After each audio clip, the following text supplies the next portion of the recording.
दुल्हवा सगरमपुर के लोकनिया दरियापुर के डर बड़ा गंगापुर के। दुल्हवा सगरमपुर के लोकनिया दरियापुर के डर बड़ा गंगापुर के। चुमा मांगो है गे सखी बरतिया तारापुर के। चुमा मांगो है गे सखी बरतिया खड़गपुर के। देखो घूर घूर के नहीं बोलो हो सहूर के लागो हो बिना दूर के। चुमा मांगो हो गे सखी बरतिया लक्ष्मीपुर के। चुमा मांगो हो गे सखी बरतिया भागलपुर के।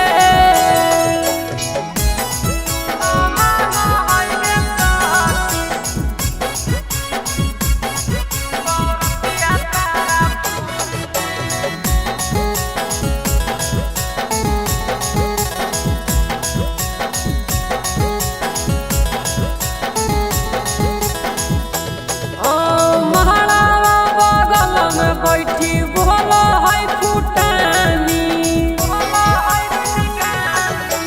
कहना खिदावे छोड़ा हरदम जानी जानी। महारावा बगल में बैठी बोलो है फुटानी कहना खिदावे छोड़ा हरदम जानी जानी। को फूल तोड़ के नहीं बोलो हो सहूर के लागो हो बिना दूर के। चुमा मांगो हो गे सखी बरतिया लक्ष्मीपुर के। चुमा मांगो हो गे सखी बरतिया भागलपुर के।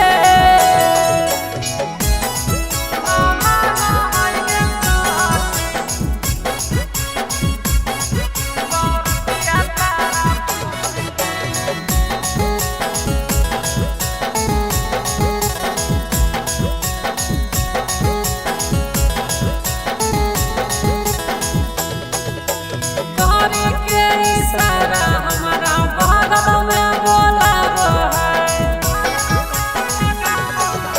सुमन जी के गाना बजाई के डीजे पर नचावो है।